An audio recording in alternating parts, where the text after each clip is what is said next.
recorded onto YouTube here now, so Okay.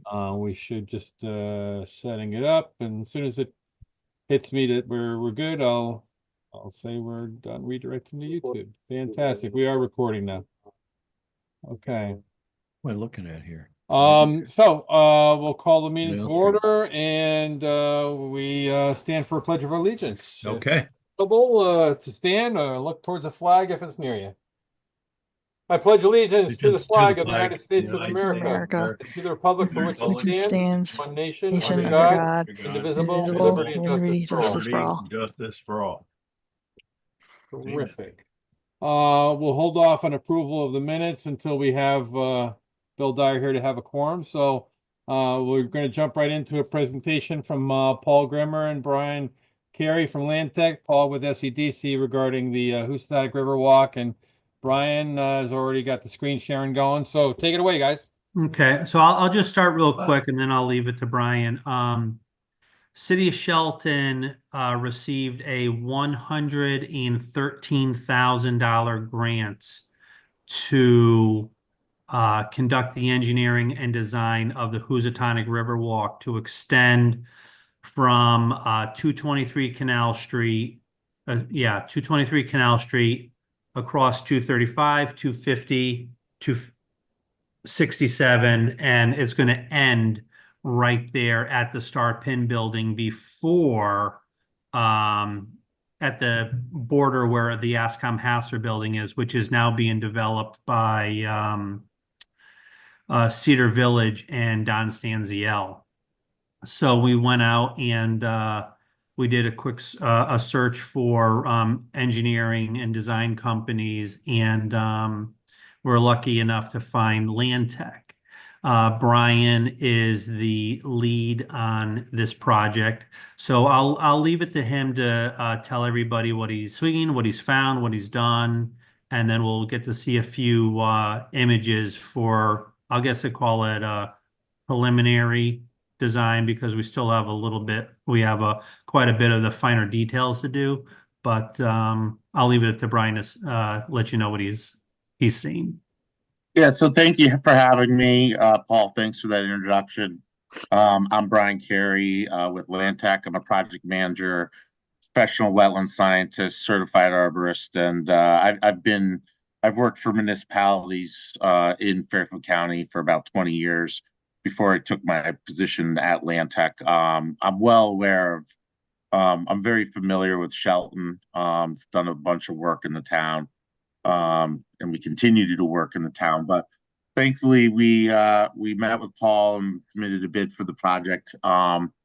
We basically met several times and went out to the site to look at the existing conditions for the phase one walkway. So luckily, portion of this was already designed, so the aesthetic of the walkway has kind of already been set. So far we've really been focused on the surveying and the layout of the walkway to date. We've had a couple meetings with the Economic Development Commission, but we wanted to meet with this group before we were going to planning and zoning, just to get some feedback and show you what we're kind of thinking. So the site does have some challenges based on the fact that we don't know exactly what is going to be constructed on each one of these lots at the moment. That picture is becoming more clear over time, but we do have some grading challenges and some topographical challenges on the property.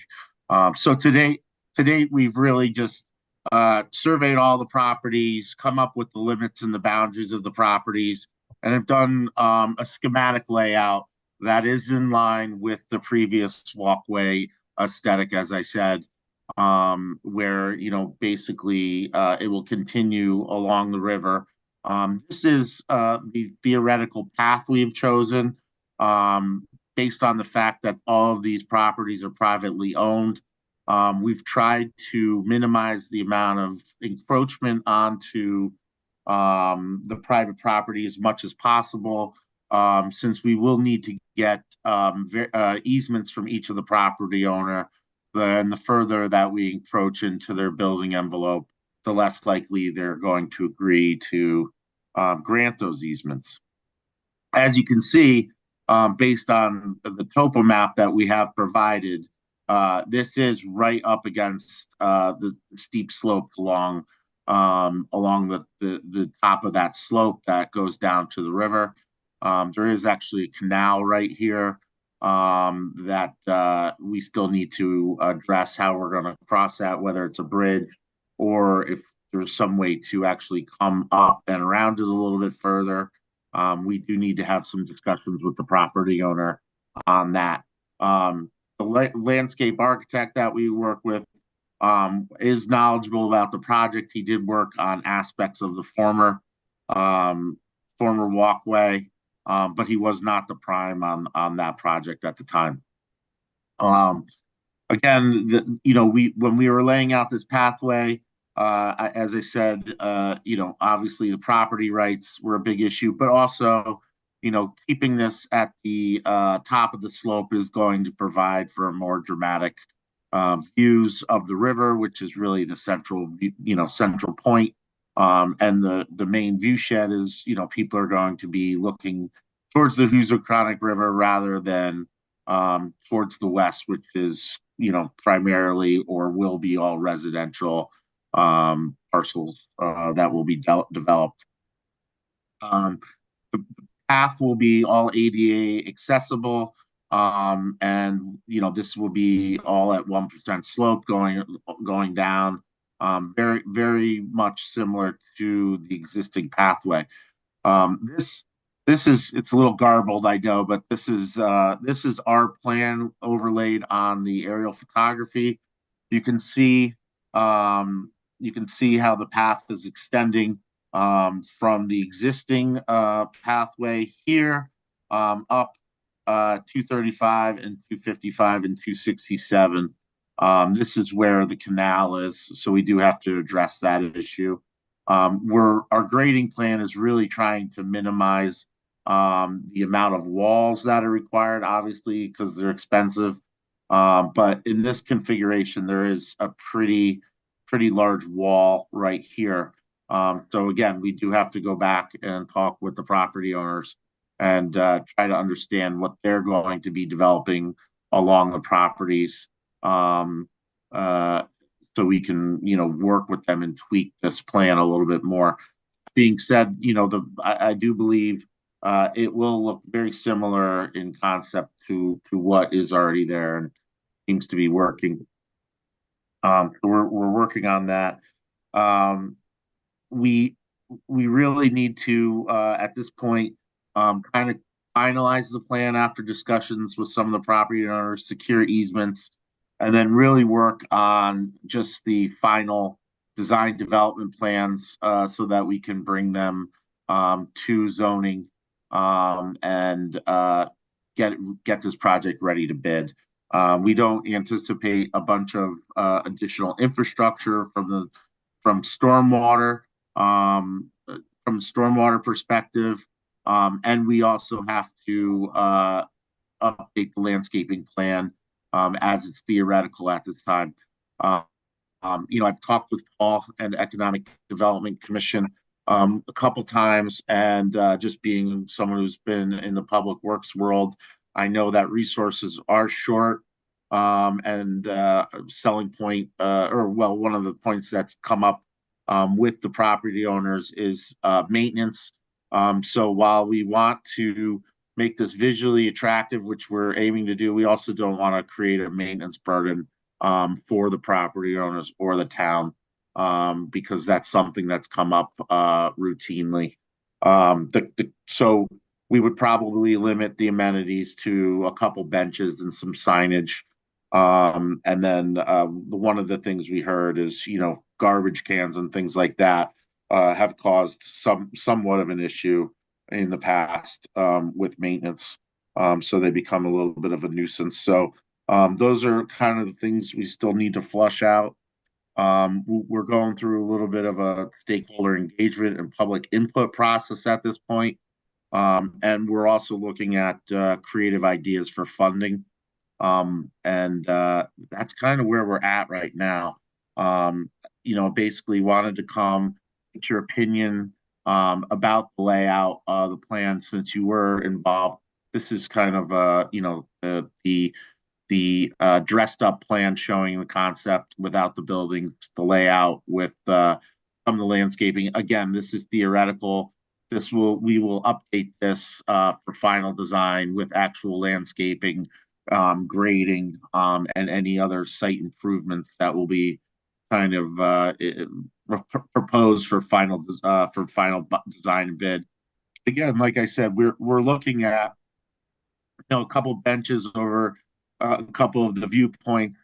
Again, keeping the aesthetic of the existing brick pathway that's already out there, and really just extending it in a manner that's not going to break the budget. And again, this is phase two.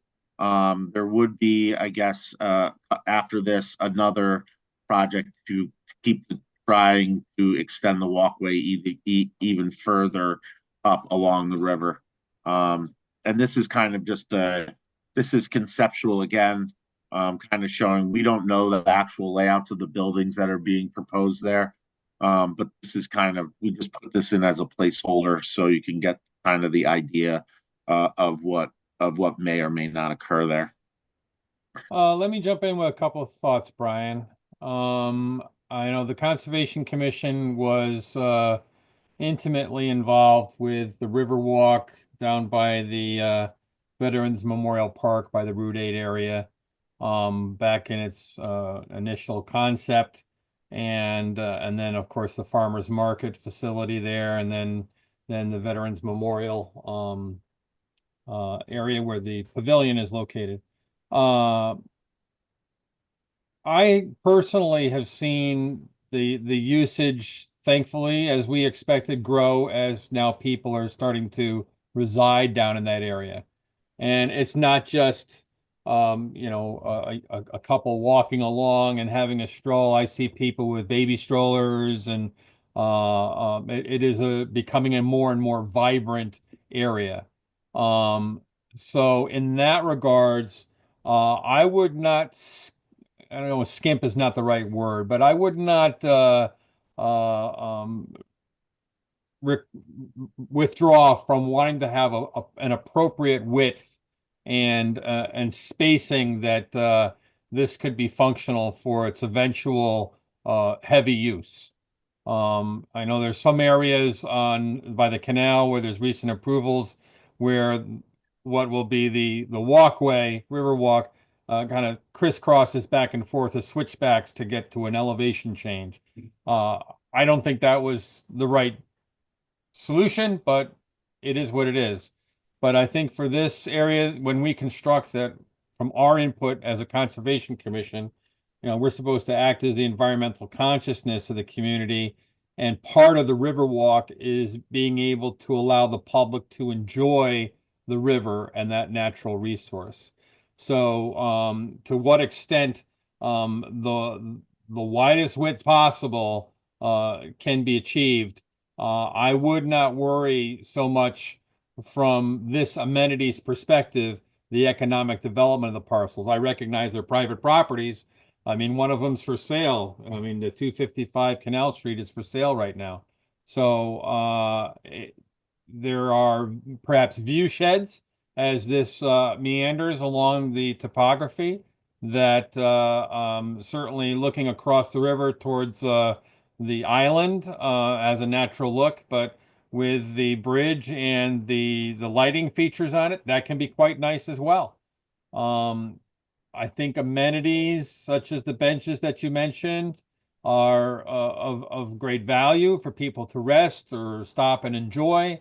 But just because there's some tomfoolery or vandalism against trash bins at other spots, I don't think that should tail wag the dog and say maybe we shouldn't put them here.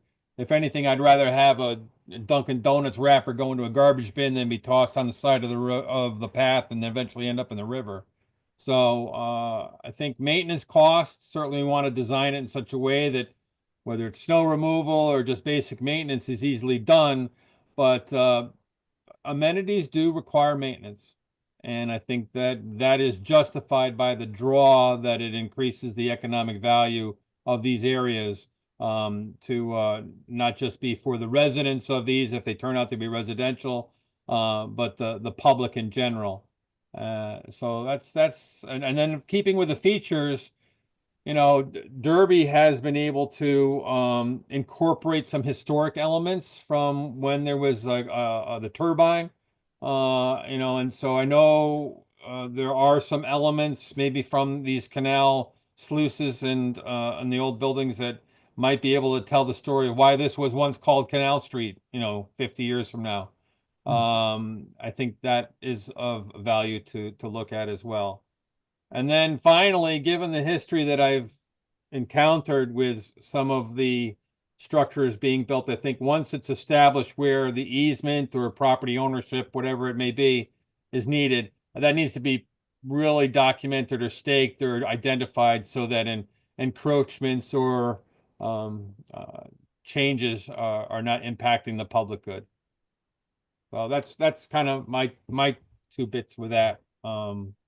Who else would like to throw in something? Well, I don't know where to start.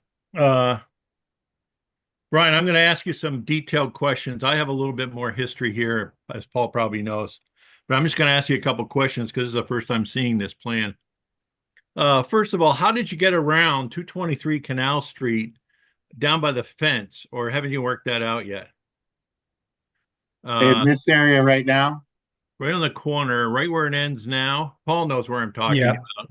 What kind of structural element are you going to put there? so the idea is Maintain just to that have corner. the idea is to have a wall and then grade up around where that is. It's going to be tight. This will probably be pushed up a little bit, but we've been out there. It's a little bit of a rather than put a big wall in there, we were going to kind of grade around that area, which we do think there is enough room there to do that. Yeah, just real quickly too, we've had conversations with the ownership at 223 Canal Street, and right at the corner of this, there's a The fence. fencing, you're able to get relief with the fencing? Yeah, they Yeah. said that they would provide us as much relief as they could. Okay. So it will improve the width of that, because if like I think what Jim was getting at is if you weren't able But to, this is not that really accurate. it would get really narrow. Yeah. it So would what get is the really narrow design in the width of the corner. walkway, Brian? Paved design width, It's currently 6 feet. What's 6 current? feet, Oh, I'm What's- sorry, 8 feet. 8 feet. And the existing Matches the walkway there existing. now is how wide? I believe it's 8 feet as well. It I matches. believe the it's 10 existing. feet. Let me just check for sure. Yeah, I believe it's 10 feet. So I'd like you to keep it at 10 feet.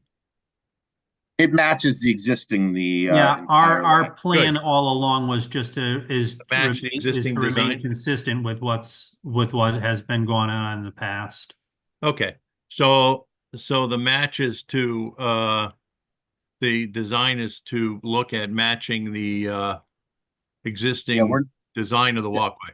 that's Correct. correct. We're not Okay. changing the aesthetic or it's going to just be following that design the whole Who way is the up. landscape architect that you're working with? His name is Earl Govan. Oh, Earl Govern. Yeah, Yeah. from Bladen Govern. Yes, it used correct. to be Bladen Govern, who did the original, He who did still- a design way back, but never completed it, never got through it. Okay. That's correct. We work Okay, with that's him good. quite Yeah, a I bit. know Earl. He's- Okay, good. Yeah. Okay, so now why do I have this picture in front of me? It looks like Oh, sorry, that's my daughter. 'Cause I Oh, was oh, She's adorable. sorry. she's cute. She's a We all cutie. like She'll like the rec pass. She'll like it. So Brian, I'm sorry. So up by the north, we're going to go north. By the way, what is all the red on here on this image? That's our plan overlaid on the GIS. It's a little busy.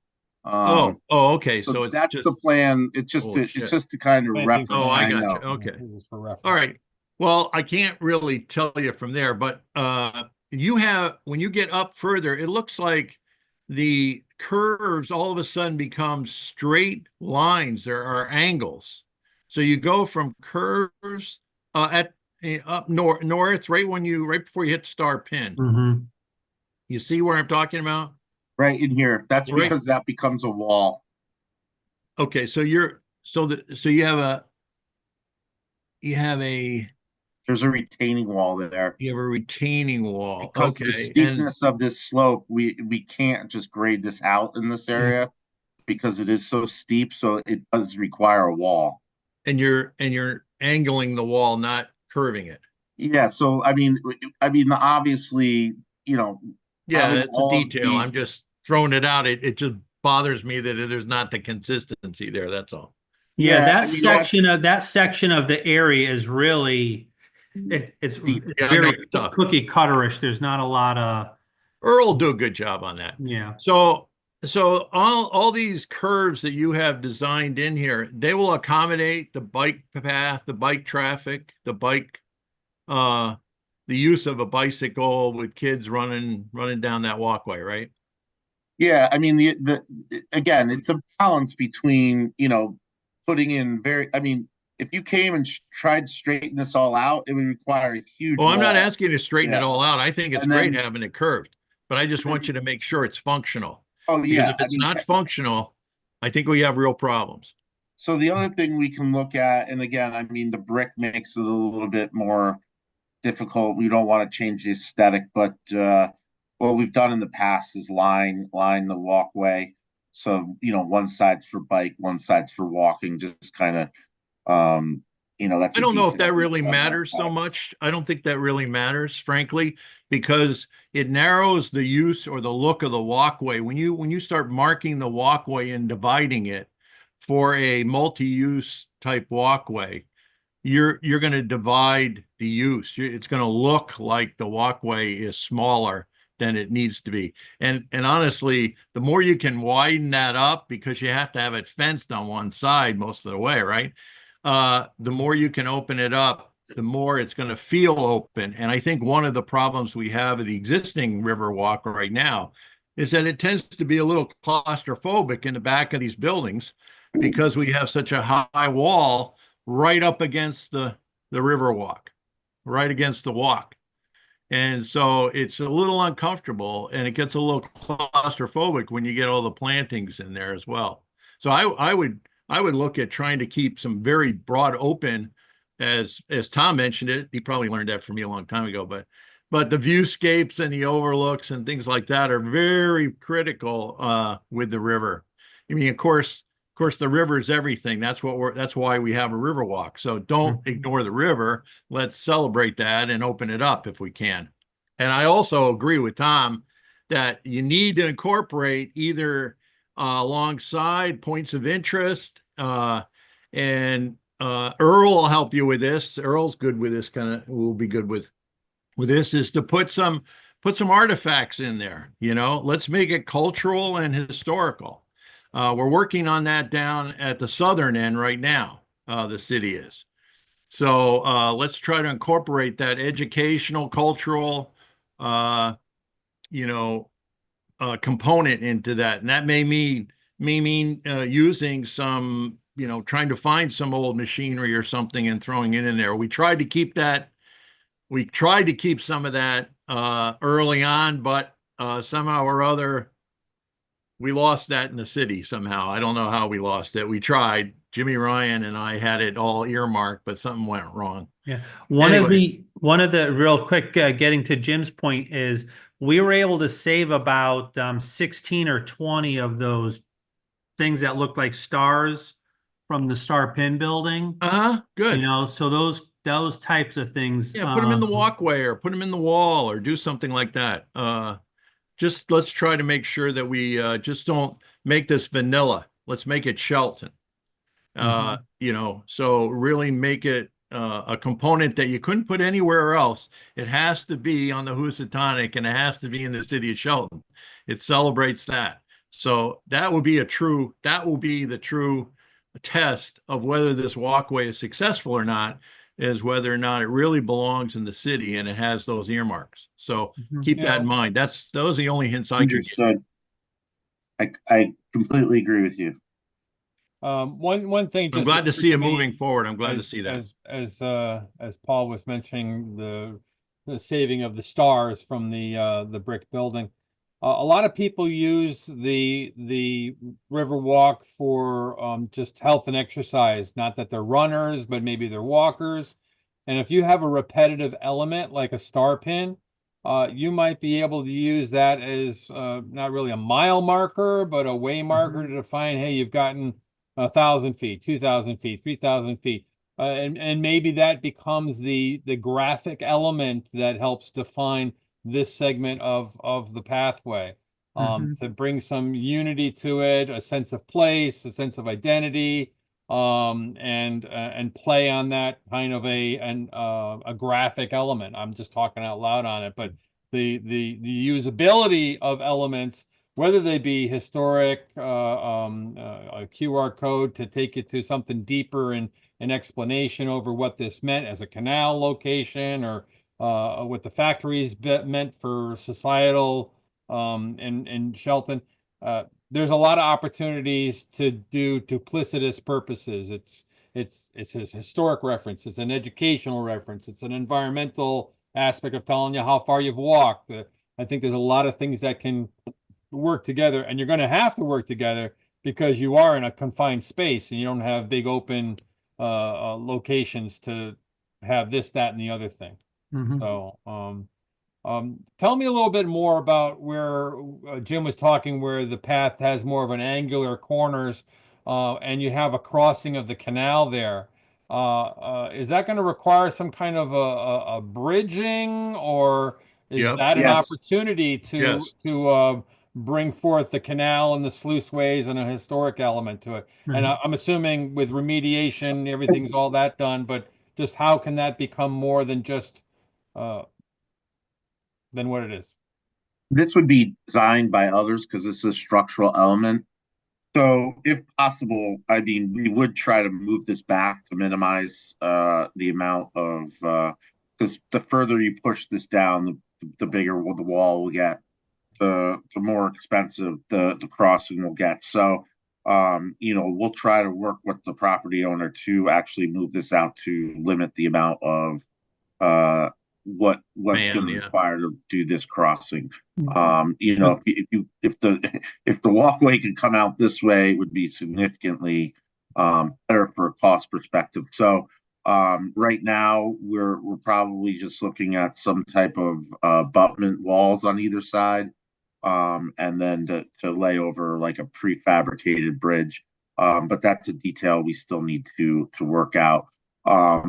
Like Paul said and Jim said, the reason why this gets straightened out again is because this becomes a wall here. That basically, because of how close it is to the river and the grading, this requires a wall.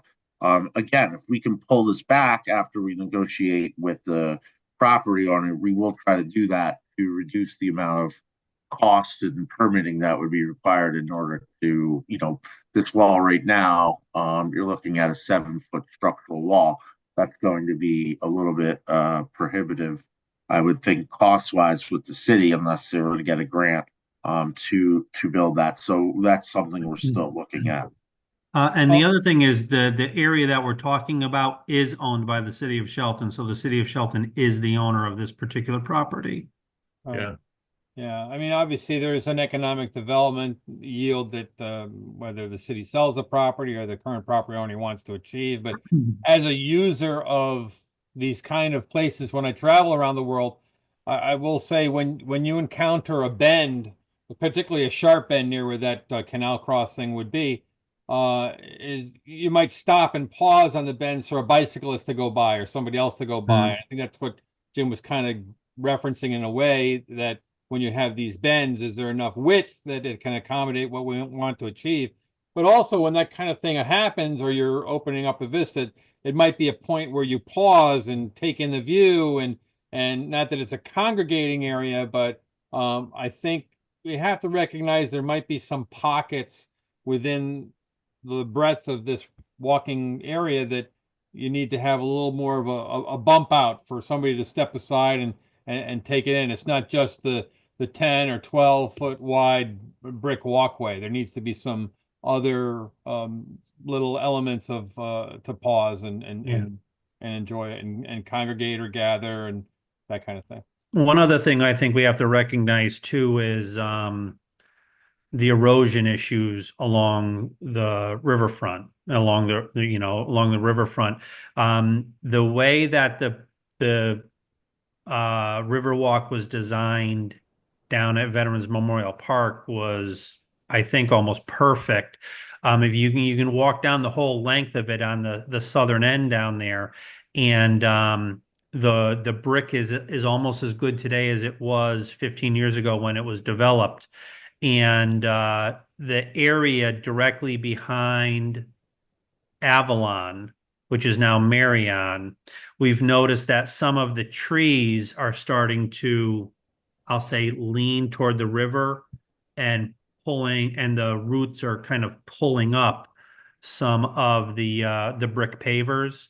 And in other areas, the river bank is actually eroding, and we're starting to see loose bricks along that side. So that's just, something else to take into consideration when we're designing this.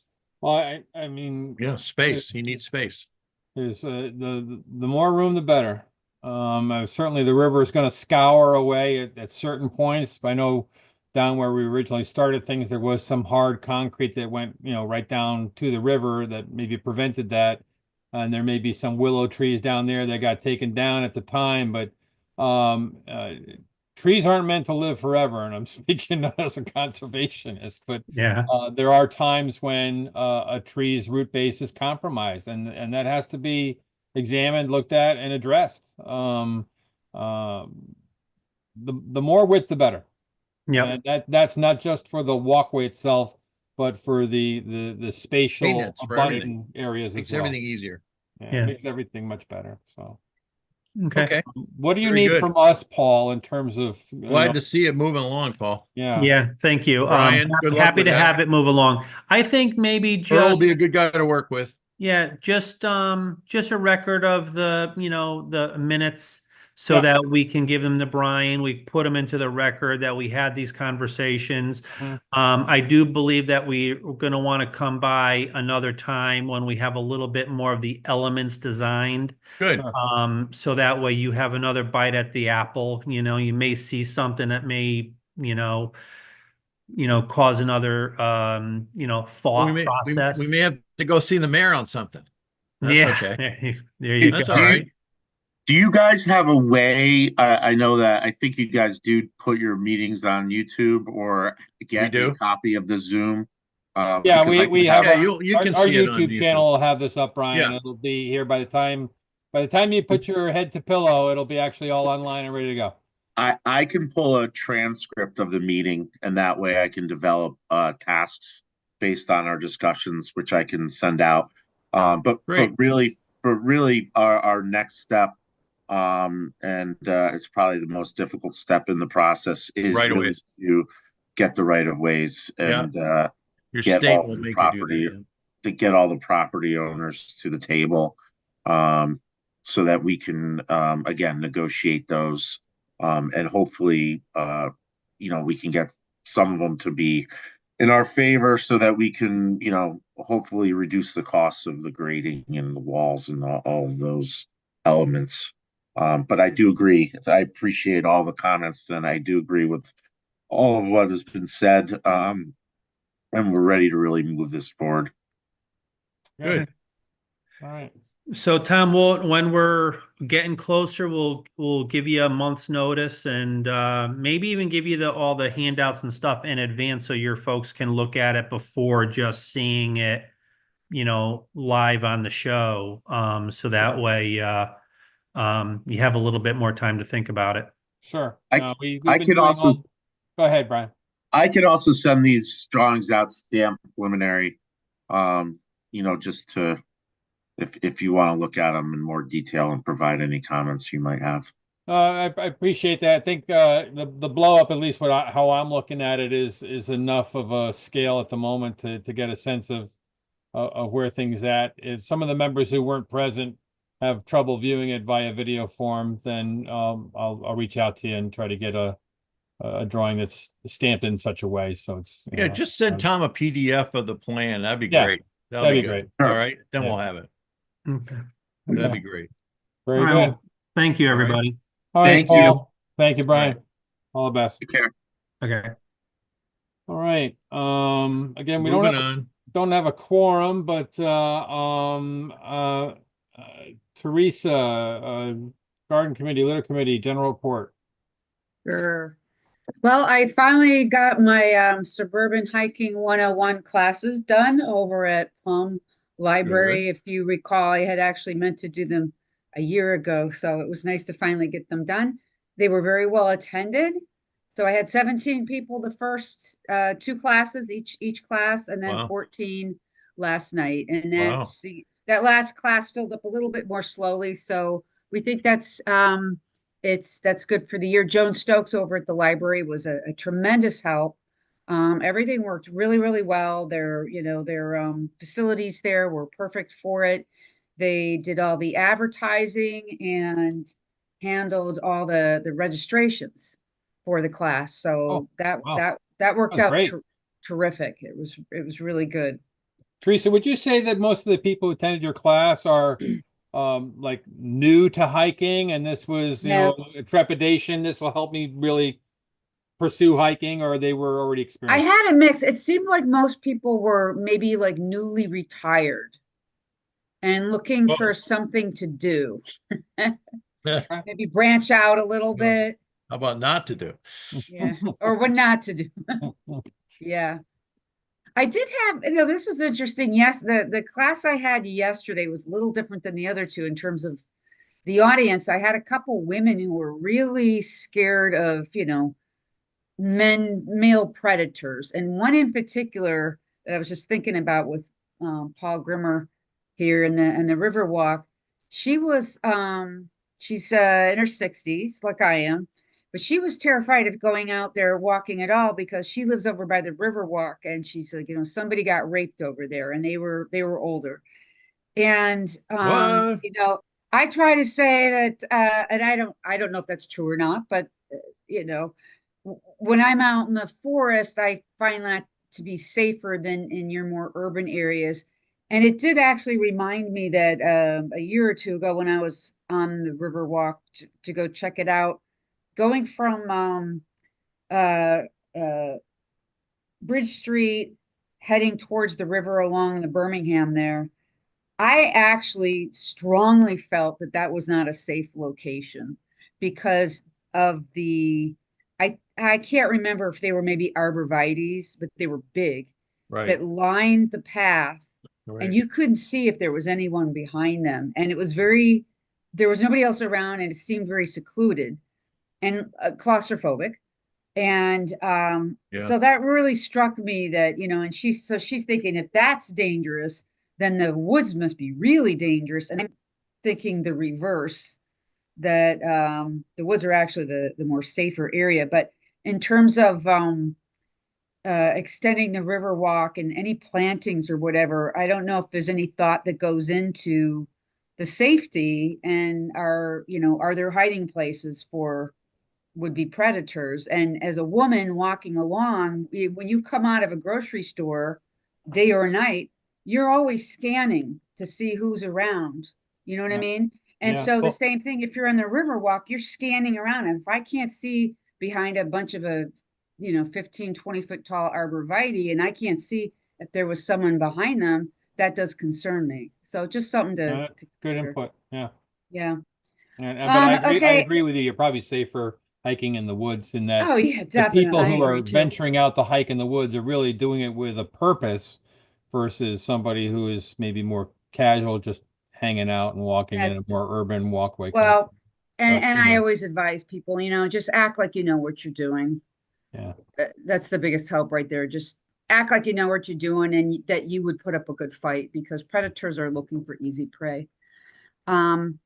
I did just hear tonight at the Trails Committee meeting, word of mouth, someone who is involved with Trails, who actually lives in Seymour, but he likes to hobnob and connect with people, that there was some funding perhaps just released for the recreational trails grant.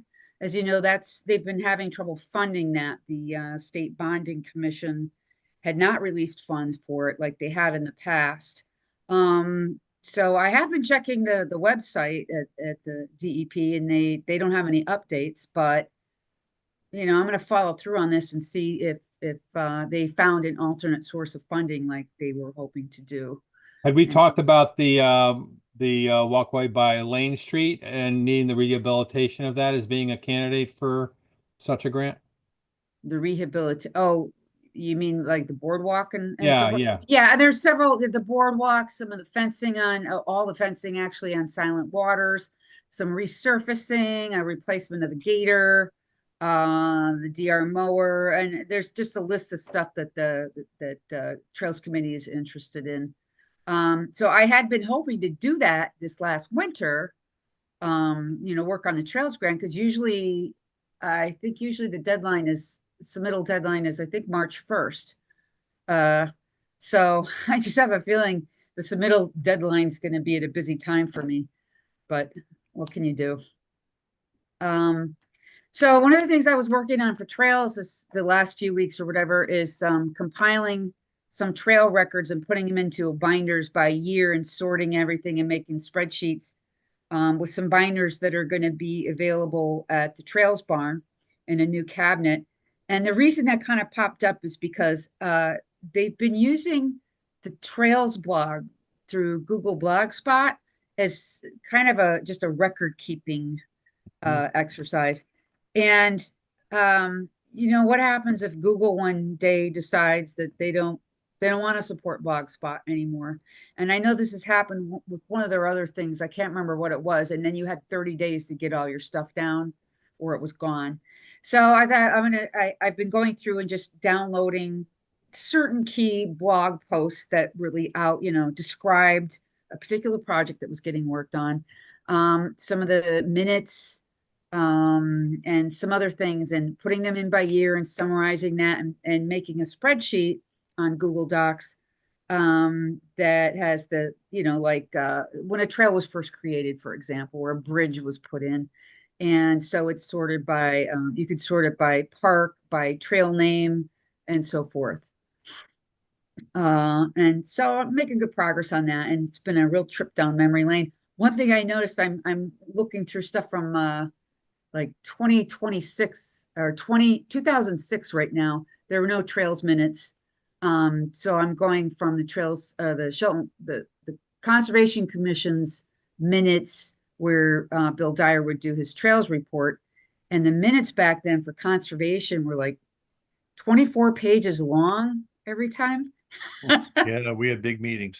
Well, it was either Harriet or whoever. Marianne We had some Chaya. wordy people on that. Even beat out Tom. Yeah, so I was kind of surprised. So litter committee, of course, is gearing up for a clean sweep, which is next month. And there seems to be a lot more going on with the litter committee now. We have more members that are willing to take some initiative and do some things. So that's really nice to see. I did have some contact from a woman from, there's a joint project going on between the Yukon's Department of Natural Resources and the Connecticut DEP. They're doing a survey of the frosted elfin butterfly, which is rare.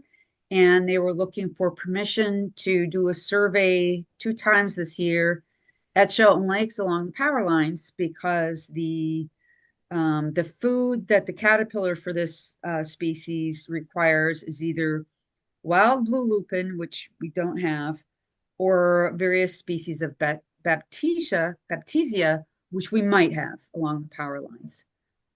So I'm going to work with her on that and definitely keep my eye out for the Baptisia. It's a rare species.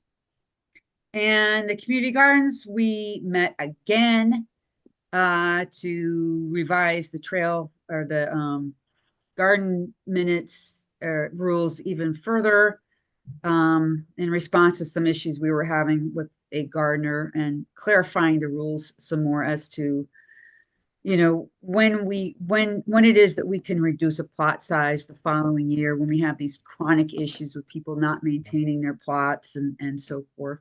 Standards and accountability for them. Yeah. You know, sometimes, you know, we ask somebody to clean up their plot, or, you know, we're going to reduce their plot or whatever, and they start to turn into attorneys and well, the rules say, and or they do things and they'll say, well, there's no rule against it. And so we also added something in there that says, and I can't believe we had to do this, that just because we don't have a rule against something, that doesn't imply that we approve of it. Yeah. Because otherwise, the rules have just been getting longer and longer every year because somebody will do something and then we have to make the rules longer. And you can't do that until, you know, they just get longer and longer and longer. So that's enough. People got to use some common sense. Okay. Okay, that's it for me. All right. Let me go through our list. The next thing on our agenda is I just leave it on here because it hasn't been attended to, but I keep bringing it up and I keep putting it on here. The open space dedication from Gamble Place has not occurred. We sent a letter. We're waiting a response. And then on Donovan Lane, the subdivision, there was no open space fee in lieu of land set aside. We sent a letter. We've had no response. And then we've got a couple items here on the agenda for 390 Shelton Avenue. So just to bring everybody up to date, and remind them, there was a PDD for 16 homes. They held the public hearing, was closed. P&Z gave a consensus to prepare an unfavorable resolution. Finally, when they got around from that consensus back in August, in January 22nd, they approved the PDD. And in that approval, they stated that the water line would not access the open space and the sewer line would not access through Aspetuck. They would be both going up to Route 108, the road. There was a application under 830G that they then withdrew, and that is inactive. But then there was another application under 830G, which was asking for 46 townhouses and 6 ranches. So they held the first public hearing on that, and in that, and it's the same applicant that just got the PDD approved. They said that they were going to bring the water line down through the open space. And so the commissioners on P&Z were a little flummoxed because they'd only approved a week ago that they would not be going through the open space for the PDD. And how are you going to achieve this? And they said, well, we're just going to ask the city for permission. So we have not, I think Teresa, we don't have a quorum tonight, but we're going to have to look through our minutes as to what letter we wrote for this 830G application. So under application 24-34, we're probably going to end up reiterating a lot of what we stated for the PDD 24-07. But it is that is an active application for the parcel, even though they have received an approval for the PDD of the 16 units on the parcel. Long Hill Crossroads, that's the whole Dairy Queen and Texas Roadhouse and hotel and so on. Just to keep you updated, the P&Z heard a recommendation that the homeowners association from Hawks Ridge had reached with the developer applicant, and then it appears that no decision has been made by P&Z. There were some houses that are going to be included, but by Modern Plastics, And then they withdrew that component because planning and zoning didn't want to see them there. So that still remains in play. And then there was the age restricted residential development overlay zone that Steve Bellis, the attorney for the applicant, was proposing that, but it emanates from an owner of a parcel along Isinglass near the Stratford border. But it would apply to several other parcels in town that meet a certain acreage and are in a certain area. So that's kind of like a floating zone. That's that. Budget was submitted for the mayor to compile into his budget proposal. Really, there's nothing more that I've seen on the open applications of P&Z's website. So I think that's it for the agenda items. There are some potential quality of life aspects that are coming up in town that I'm aware of, but not able to comment on yet. But some open space preservation projects that are occurring outside of our involvement. I'll leave it at that. Teresa, anything else you want to add? Nope. Lisa, thank you for continuing to attend. I'm still here. Still here, still ready, willing, and able, which is great. I appreciate it, honestly. Yeah, thank you. I want to say I have a friend, Teresa, who went to one of your workshops and she thought it was excellent. Oh, good. Thank you. And she's a person who last year I told her about the Trails Challenge and she's like, I can't go out into that wilderness. So and I was like, it's not really the wild. I mean, it is, but it's not. No, it's not. So anyway, I think you Oh, helped that's her. good to hear. Yeah. Yeah. Yeah. So I was Yeah. trying to get her. I said, let's go on a trail and I'll have you lead. And she's like, I don't know. But yeah, Huh. we'll get her. I'll get her out there. Great. And then I agree with you about feeling safer in the woods alone than like, I don't know, Bridge Street. Yeah, definitely. Yeah. I can't tell you how many times I've had someone warn me about a bear. It's usually a guy or, some wild animal. And I'm just like, I have wild animals near my house. Like I would never leave my Yep. house, even if, yeah. So I don't know. And I just feel like more, I don't know, like if I run into another hiker, they're usually just hiking or doing something out in Yeah. the woods like we are, Yeah. The only So places I'm really on alert would be like actually over at Riverview Park on the bluff walk where you get down below and yeah, you get the train tracks down below. You're in an urban environment. Nobody can see you. true. It's kind of isolated. You could be Yeah. cornered Yeah. on that slope somehow. Yeah, you could. Yeah. But, any other place, French's Shelton, Hill it's a or dangerous place, Shelton. It's a danger. It's a dangerous place. Oh, Bill. Hey, look who's here, Bill Dyer. Hey, I did show up. All right. You could approve the minutes now. Yeah, bring up the minutes, Tom. Did you disappear? I think I had somebody walked into my room. Sorry. All right. Why don't we approve the minutes while Bill's around? Yeah, we can do that now. So now that we have a quorum, so I'll entertain a motion to approve the minutes from our Wednesday, February 5th meeting. All in favor? Aye. Hi. Wait, who made the motions? Yeah. And I'll Bill second made it the also. motion. Bill. Bill was first. Who was second? Somebody second. I'll second it. I'll Yeah, second it. Jim Jim will second. second it. Okay. Thank you. Hey, Bill, take a click. Bill, before I forget, make sure that when we get these plans as PDF, Tom will forward the PDF to you of the Riverwalk. Take a close look at the design of that Riverwalk that they have when you get it. I There's certainly also will. the presentation, everything here would have been recorded on the on this meeting. Yeah. You could just watch that. Well, there you go. Okay. Oh, I can go on YouTube and watch it? Yes, you can. And it'll be up there within 15 minutes after we finish. Yeah, but Bill, we can't even see your face, so I don't know how you're going to get on YouTube and see this. Yeah. Well, maybe I can. We'll figure it out. We'll get it to you somehow. Yeah, show us the new clubhouse, Bill. Come on. Yeah.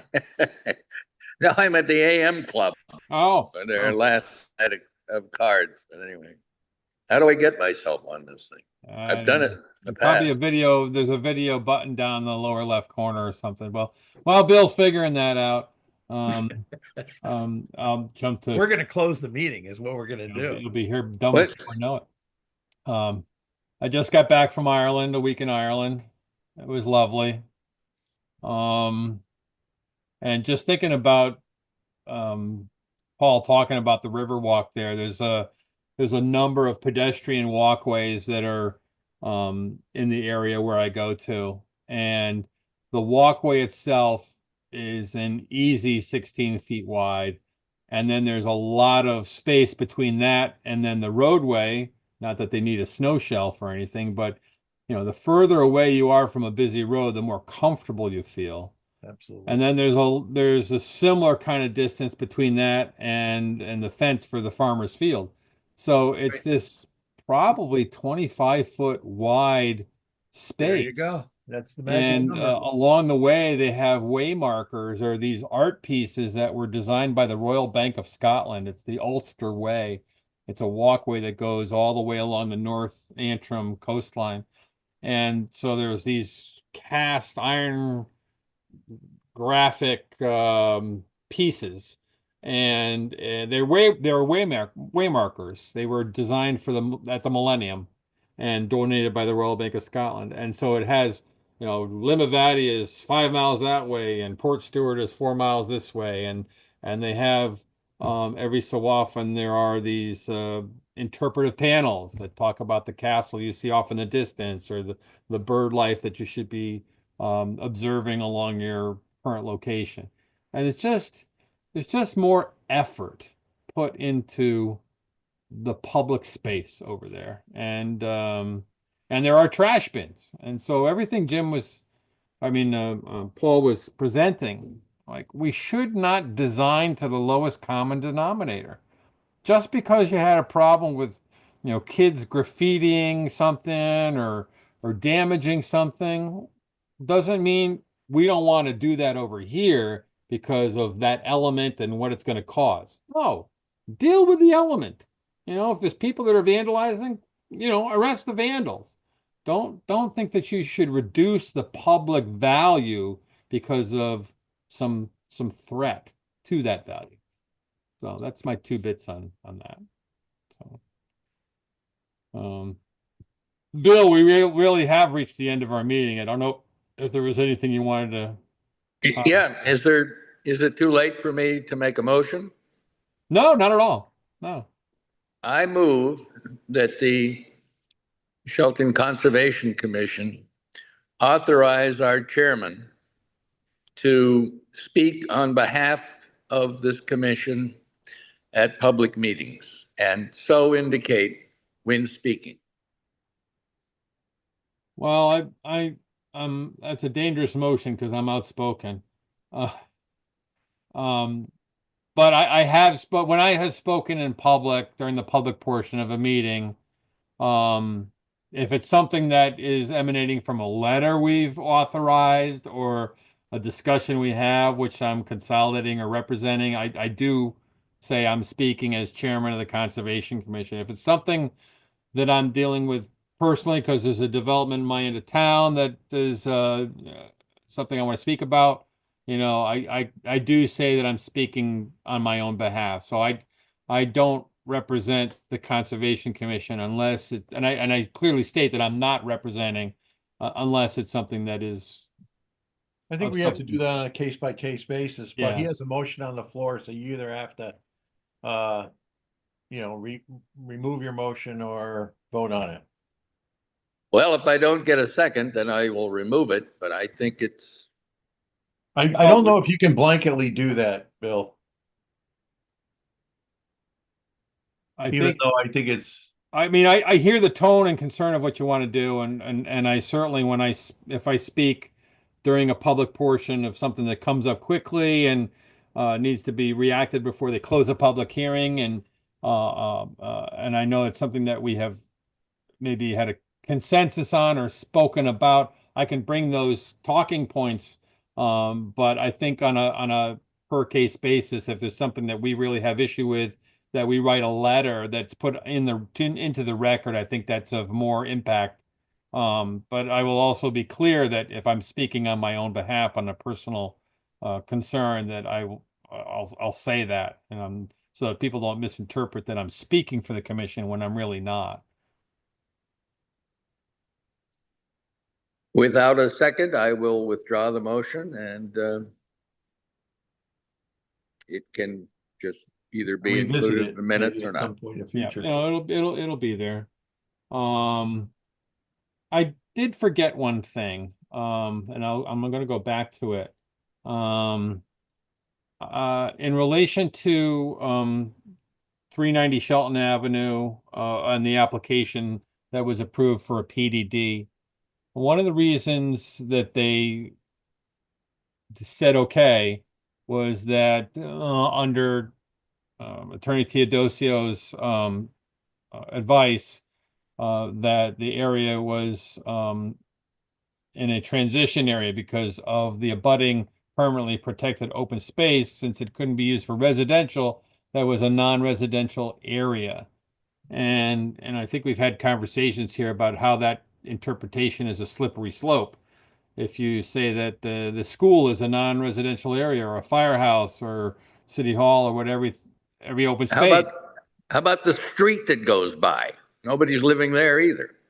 Well, True. there's a certain reality to their decision process, saying that the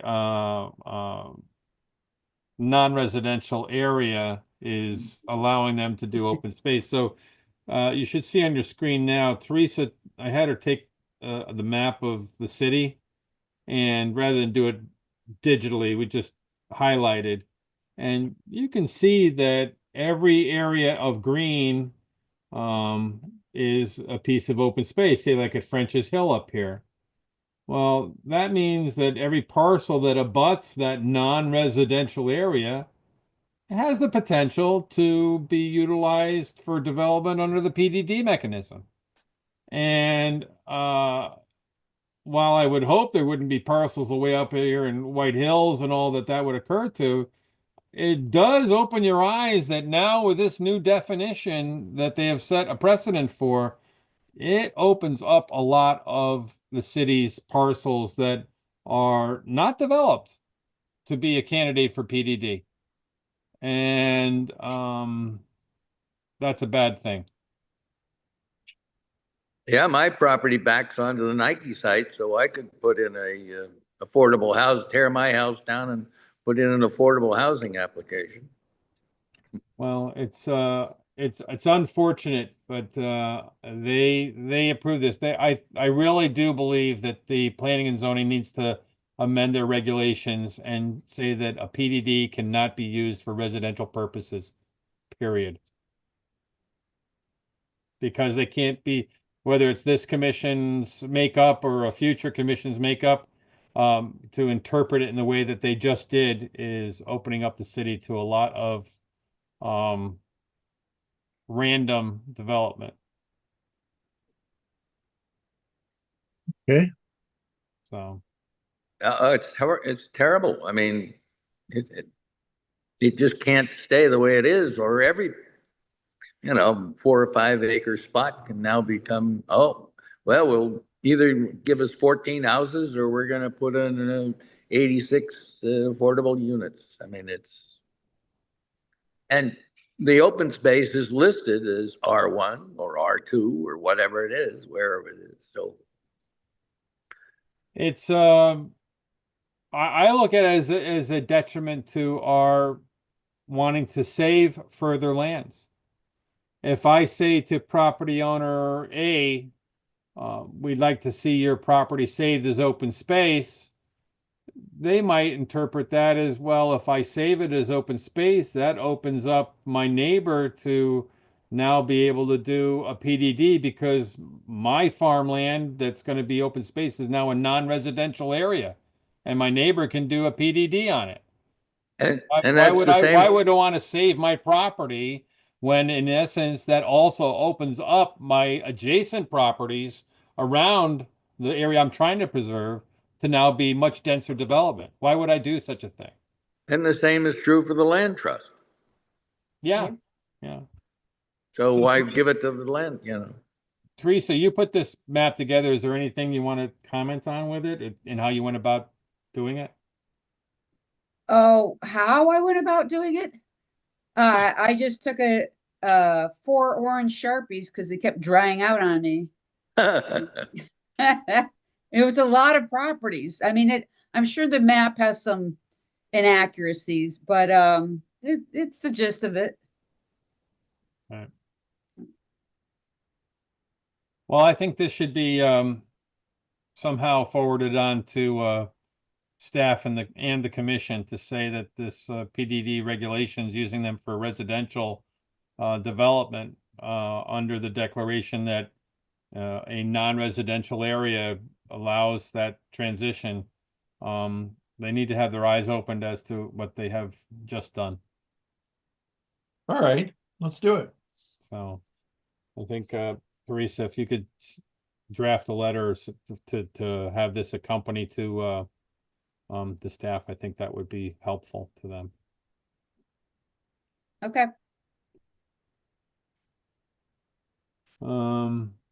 Yeah, so that's thank you for preparing that, Teresa. Is there anything else I forgot? I know we've had conversations over the We past. Bill didn't do his trail report. Oh, Bill, tell us what's going on with trails. All right. Well, we did have one work party up at French's Hill, and we had a pretty good turnout. And of course, now we're going to have better turnout because the high school kids have to get their 10 hours in. So we're trying to figure out projects that we can use multiple bodies.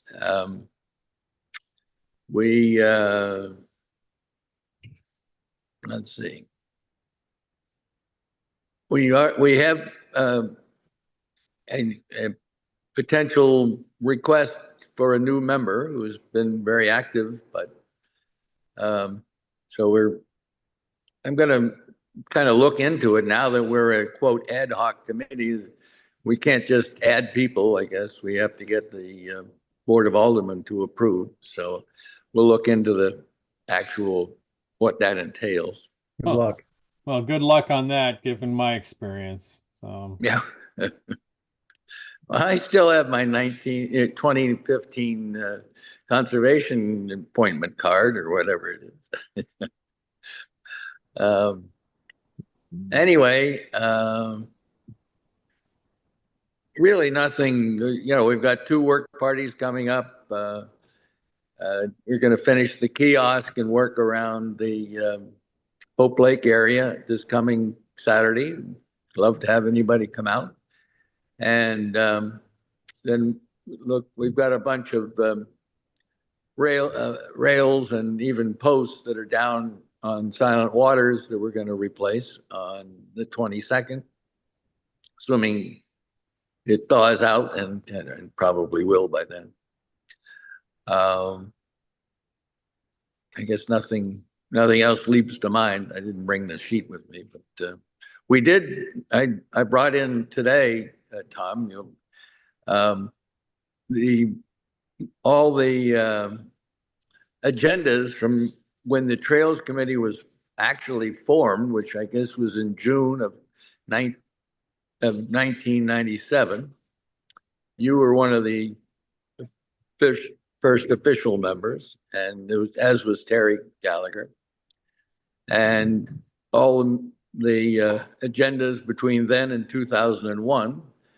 And Teresa seemed to have all the other ones since then. So she's doing a project to basically, in fact, we got I guess a chest of drawers that are mouse proof that we're going to put in the It's a cabinet. Cabinet that we're Very going to heavy. put in the barn and basically store all the records of the Trails Committee from 1997 to present day. 1994. Oh, right, 97 was the official first committee, but I guess people were obviously working and doing the Oak Valley Trail prior to that. So anyway, did you show Tom the picture that the little brochure that you had, Teresa? The little brochure? The thing that you showed us today. I didn't know if you put it on in front of your camera there, but Oh, the scrapbook, you mean?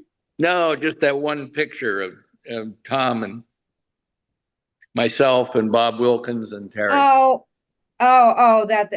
know, I've had that picture as a framed 8x10 behind my desk for since I started there, I think. Well, You never noticed that? Is that We the one definitely where we're look all younger. wearing flannel, or is that the one Yeah. when we were on Riverview Park doing the steps? No, it's at Hope Lake at the picnic table. Okay, yeah, I know that one. Yeah, that's a good Yeah. one. I think we were all wearing flannel shirts. I think We so. were, right. That's it. Well, my memory's not too far gone. Anything else, Bill?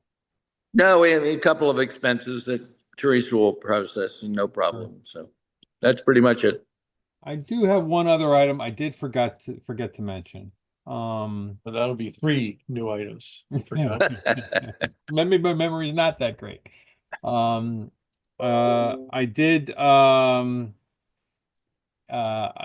talk to a couple of people who are regular fishermen on the Housatonic River yesterday. They reached out to me with some concern about the environmental status of the river, that they're concerned about the sewer treatment plant and what has been coming out of it. So Talk to the state on that. they have, Pollution Control Authority. yeah, they have, and the state has come out and with a couple of gentlemen from another agency. So I just put it on your radar screen that there's some concerns about the environmental condition of the Housatonic River. Huh. I've heard the same thing from one of the dock owners that have, downstream. They have been commenting on how much concern they have about pollution coming out of our system. Yeah, I won't go into who I talked to, but they reached out to me. They actually ended up calling my brother first. They didn't realize that was the wrong number, but they've been on the river for a very long time and are very familiar with the river and are passionate about the river and brought this to the attention of agencies just that Jim mentioned. So that's all there is there. Bill, we all talked about some things in our lives, so I leave it for comments to members by you. Well, I did get down to St. Simon Island, Georgia, as we've done for pretty much the last 20 years, and was able to play a round of golf.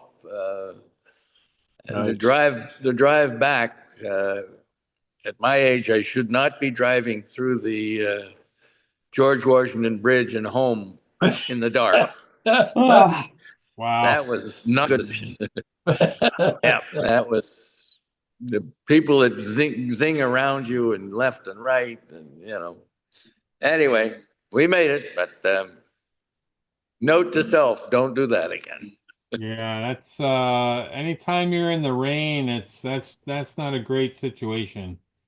oh, speaking of rain, tonight should be the night for the annual amphibian migration because it's the first rainy night after the snow melts, and that's right now. Interesting. Huh. So if you went out right now after this meeting, there's certain stretches of road, there'll be wood frogs and salamanders, I'll bet you, all over the road. Wow. Huh. You going to check? I'm not sure I'm gonna go and find those, but I have many times in the past. I don't know if I will tonight. I'm a little tired, but yep. Buddington Road. There's a spot on Buddington Road that always has them.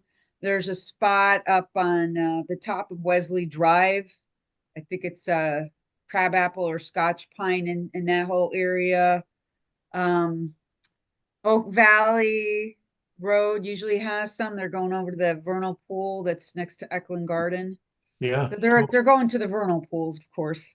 Yeah. How do they know where to go? Is it like, you know, the salmon spawning upstream? I mean, how do they know where to go? I don't know how do geese know where to go every winter? That's a mystery. Monarch butterflies when you're at it. Yeah. From here to Mexico. Yep. All right. Well, I will call it a night then. I don't think we have anything more on our agenda. So, like I say, Sherry wasn't able to attend, and talking about having a good memory. I'm having Tom wasn't there either. Tom Wilson. Tom Wilson. Yeah. Okay. Okay. So Thank with you. that, we We'll see y'all. stand adjourned. We'll